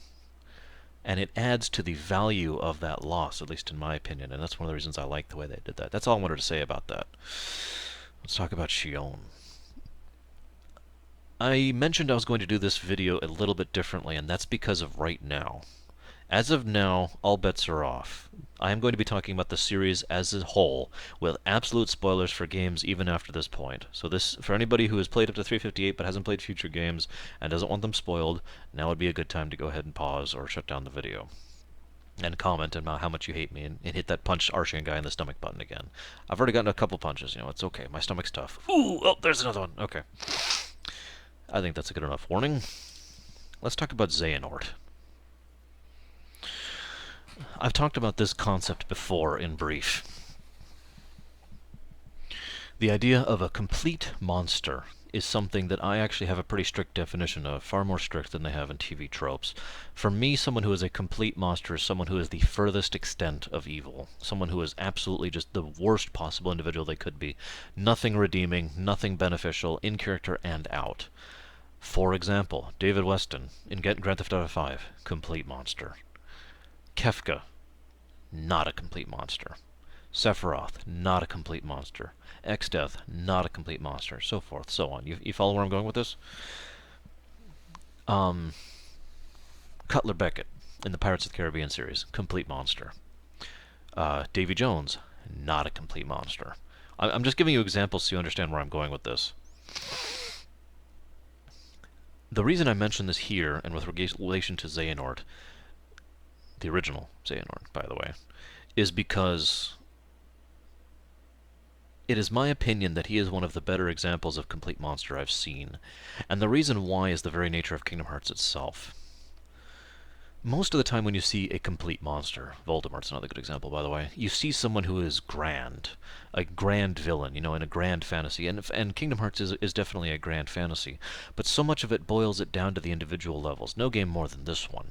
So, while yes, this is someone who is ruining lives and destroying worlds and whatnot, what we are seeing here is the individual lives being destroyed. Rather than watching a planet get blown up and trying to wrap our minds around that, we see 2 or 3 survivors of that planet. And we understand more personally and more strongly that loss. Xehanort is a complete monster for his actions and for his interactions. No offense to Leonard Nimoy. In fact, quite the contrary. I think Leonard Nimoy is the perfect voice actor for the job, and I really, really, really, really hope he continues to do it in Kingdom Hearts 3, or else I'm going to be very upset, because he is Xehanort's voice, in my opinion. I feel that very strongly. He is perfect for Xehanort. Moving on. But we see in him this complete monster, because he has just not just destroyed worlds, but he has destroyed lives. So much of the ruination and the destruction and the pain and the loss and the suffering that goes through to all of Kingdom Hearts can all be tied back to him. And I'm not even talking in a technically way. I mean, you could pretty much jump 1 or maybe 2 points back to Xehanort in all cases. And nowhere is that more emphasized here than in 358. Let's look at Xion for a moment. Xion is a backup of a backup of a plan that is actually the secondary plan and not the primary one. I mentioned that change specifically to get across the point that her existence was brought into being, and her life was ruined, and Roxas' life was ruined, and Axel's lives were ruined for a backup of the secondary plan. That's how little their existence is meant to him, to Xehanort. That's how little anyone's existence means to him. He has, in his whole of his reality, done one sympathetic thing ever in Birth by Sleep, when he took Ventus to the world, to his home, whose name I can't think of all of a sudden. It's also Sora's home, and Riku's and Kairi's. Destiny Islands, that's it. That's the only sympathetic he does in the entire series. And even doing that, he did that after he destroyed Ventus's heart. You don't quite get points for that, By the way, Zycon. Well, no, that's not Zycon, sorry. Bad example. Whatever, let's just move on. Zycon is not a complete monster. In the book Start of Darkness, if you just took that by itself, I could see that argument. But moving on. Why is this relevant to Xion? Well, of course it's relevant to Xion. But the point I'm trying to make here is that everything that Xemnas did within regard to 358 was all part of his own plans to make Kingdom Hearts, and I have no doubt whatsoever that Xemnas was making on his own plans, in addition to advancing the plans of Xehanort to make the 13 vessels. but at the same time was doing so purely because he wanted to obtain his own power, possibly to create his own future, his own being, his own existence, regardless of Xehanort's plans. Debatable. It's also worth noting that because Xemnas is in fact another compilation being like Roxas and Rosora are, that it is possible that Terra's influence was influencing him as well as whatever fragments of Xehanort were in him. So, shrug. That can be debated. I'll get to that more later. I don't want to get too off topic here. What I really want to talk about is Shion. I have heard people, and if you're watching this video, you know who you are, people who have argued rather strongly and stringently that Shion does not deserve to be viewed as a person. That it is no different than viewing Shion as you would view a toaster, or a pillow, or a glass. There's just nothing there. It's a tool. It's something you use.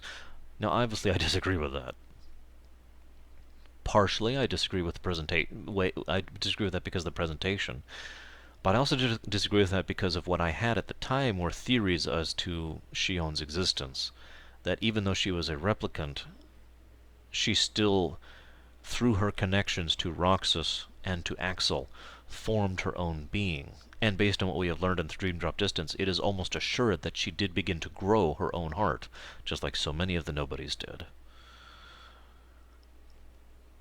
That being said, I have so much sympathy and empathy for Shion. She is, without question, the single most tragic character in the entire series.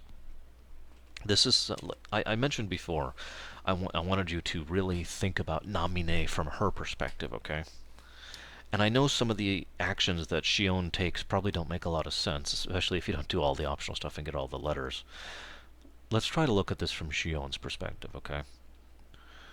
Let's try to look at the fact that you have been brought into existence as a replicant of data. You actually aren't a replicant of a person. You effectively were supposed to be a replicant of Sora, but because Sora himself was incomplete, and because of all the mess with regards to his heart, Ventus's heart, Roxas's heart, it just became this sort of nebulous thing. Let's also talk about her name really briefly. For those of you who are not aware of it, her name is an anagram of number I, that is to say, imaginary number. It's a mathematical concept. I can't even begin to express how appropriate that is of a name for her, because Shion truly is a nobody of nothing, of an echo. Or I'm sorry, I said that wrong. A nobody of an echo of nothing. She is a copy made off of connecting points of data that was then... You get where I'm going with this. God, I don't even know how to express this properly. Now, she's not a real nobody in the sense that she has lost her heart, even though she kind of lacks a heart. But let's just not even go into it. Put simply, you are created, right? You have this mentality. You have, you are... I'm sorry, forgive me, I'm trying to narrow my thoughts down here. You're created. You have virtually no sense of self-identity whatsoever. You are given a name literally because giving you a name helps you to have a sense of identity. That's the only reason she was given a name at all. Was because, according to both Xemnas and Vexen, it helps the individual to have some sense of self. So she was given a name just so she would have a sense of self, not because of anything else whatsoever. On top of that, she is then utilized by various members of the organization in training and whatnot in order to learn the ropes. And this whole time you're just kind of not really there, and it's so difficult to even speak, let alone function. And it takes you forever to even get to the point where you can talk, where you can communicate with others, where you want to. Next thing that happens happens much more rapidly after your slow, gradual growth. It's like the same thing Roxas went through, only worse. And it reaches the point where finally you get to the point where you actually start to feel and care and whatnot, and individuals start interacting with you differently. You're terrified of Syx, for example, but this Axel guy and this Roxas guy both have been treating you all right. Roxas especially has taken you under his wing, because he most recently just went through what you're going through, and so he understands and sympathizes, and you feel that, and so forth and so on. And then it reaches the point where you interact with Riku, And he tells you a few things, and you go off to Castle Oblivion, and you learn for yourself who and what you really are. And that's the point at which you find out that one of your friends knew about this the whole time, and you find out that you are, a clone of a copy of blah, blah, blah, and your entire purpose in existing was to replace Roxas, the one person you care about the most. Now, forgive me for saying this, but the Kingdom Hearts series has always been very absent in having romance within it. Usually the romance is understood or obvious. Usually in the Disney case, obviously Belle and Beast have romantic feelings for each other, but that's duh. It's not even mentioned barely. It's just an obvious aspect of the game. I mention this because when you do that on purpose, this is the kind of thing I would do, admittedly. You create an absence so that when you have a presence, that presence means more because it is so unique, because it's such an uncommon thing. And what we see between Roxas and Xion is romance, in my opinion. But I'm not talking about slash fic or, whatever. That's not the relevant part. This is not sexual. This is not even intimate. This is two children who have affection for each other. There's almost a warm innocence to it, which makes it all the more tragic given what happens to both of them, and emphasizes further that point I just made, because these aren't just great friends. These are people who care about each other, who feel for each other. And Xion is then made aware of the fact that she was created to replace him, and that the intent is for only one of them to survive, a situation engineered so that the only way that would be forward is for one of them to continue existing, and the other one would, without question, be erased. It didn't matter which one. The organization didn't care. Xemnas didn't care. Xehanort didn't care. Try to picture for just a moment what it would feel like to not feel, and then to slowly learn how to feel again, like a stroke victim, relearning how to function, how to move, how to breathe. And then, all of a sudden, you have this strong connection with someone, and then you learn that either you or they have to die, to cease to exist utterly, which is worse than death in most fictional settings, including this one. How would you feel under those circumstances? Honestly, I think Xion took it rather well, all things considered. And then she started agreeing with the idea of going to Riku, who I haven't really talked about that much, but we do see in Riku a lot of what formed his character in Kingdom Hearts 2 in this game. Why he became so sympathetic towards the nobodies, which probably is why he and Namine got along so well, and why he was the one who ended up defending her. And we see in him someone who understands what it's like to be on the other side of the coin. And I'm not just talking about the light and darkness thing. He's also the one who puts so avidly he puts the nail on the head in Kingdom Hearts 2 why it is they're against the organization, because people keep thinking it's this light and dark thing. It's because of why we're the victims, why are you against us? Riku is saying the fact that we don't like you because you mess up our worlds is all the more impacting because he understands that there's nothing inherently wrong with the other side.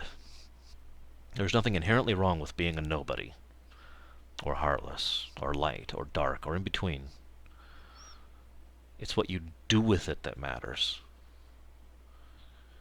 Very important character growth for Riku because of Xion, because of his interactions with her, and how he learned about the organization and about Roxas through and with them.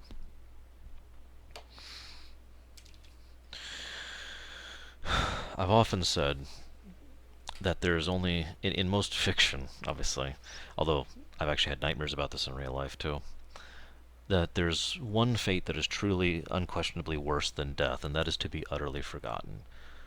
I know that's a hard thing to understand, to conceptualize, but I want you to truly picture this for just a moment, okay? Try to picture the idea that you are forgotten. Utterly. You never existed. Your friends, your family, your coworkers, the people down the street, the guys at the Walmart you go to every day. None of them remember you at all. You are erased from their minds. And history moves on as if you never existed. That is the fate that befell Xion, and I truly hope we manage to undo that. Now, that being said, it is worth noting that thanks to certain things, we are fairly certain that there are some people who at least remember Shion still exists, even if not details. But after Shion's defeat during the final battle, Roxas doesn't even recognize her. And when he finally remembers is when she gives him the last of her being, fuses with his being.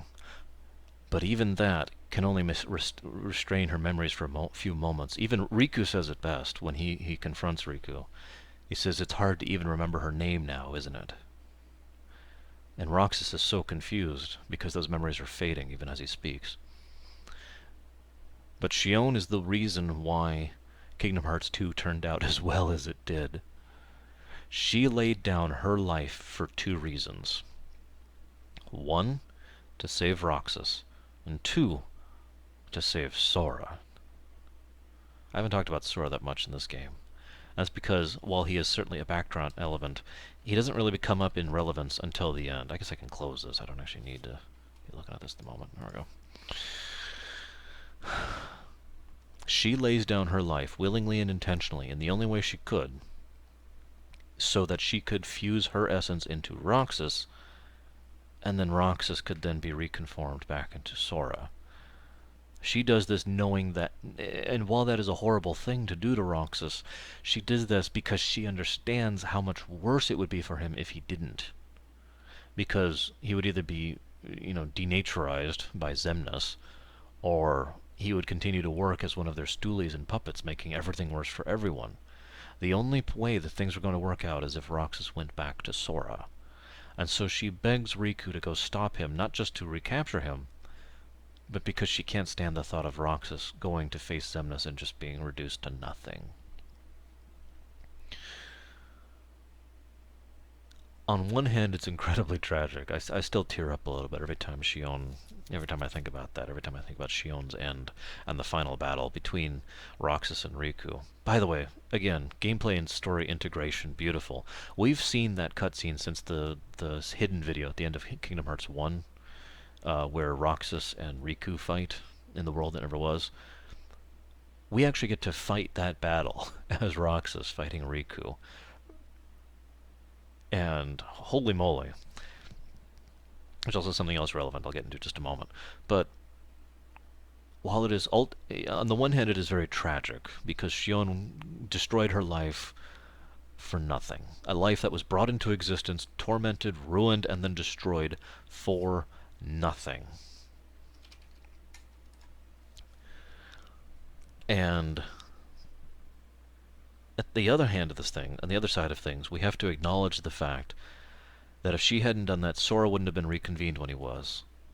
And if she hadn't done that, Roxas wouldn't have been able to help Sora.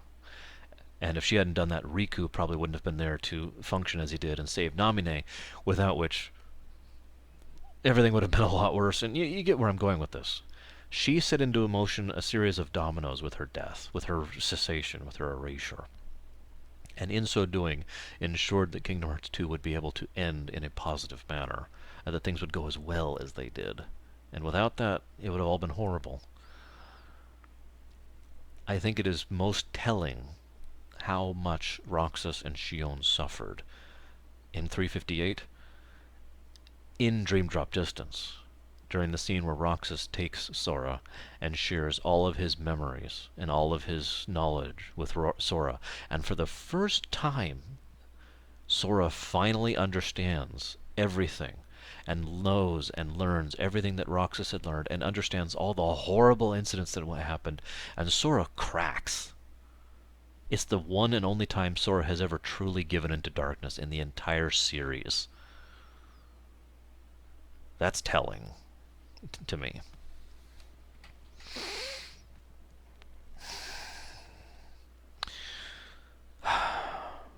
Now, Pax just messaged me saying I talk too much. I probably do.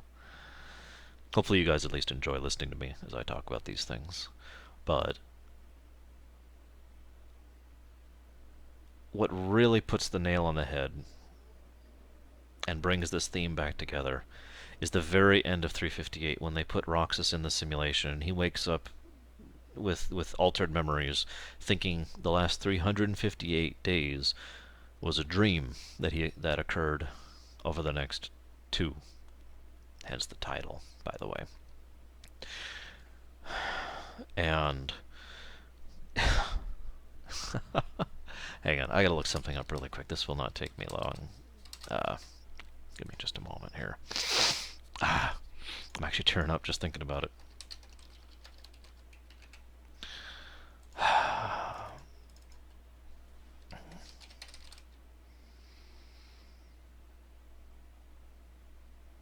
Hang on, gotta find it.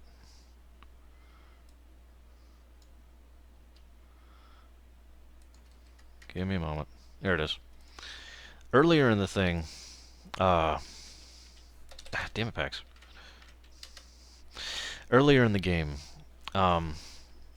Roxas asks Axel what a summer vacation is because they're approaching summer. And Axel says, it's a dream come true, that's what. It's a whole month off. And Roxas says, a month? How do they hang on to their sanity? I can't even figure out how to fill a day. And he thinks about it and says, I could deal with a week, maybe. And then we end up, at the events at the beginning of Kingdom Hearts 2, where he now is at the final week of his summer vacation. And that just makes that moment when Roxas is willing to supplement his existence into Sora even more painful, when his last lines, his final words, even though he kept talking after that, but bear with me, are, I guess my summer vacation is over.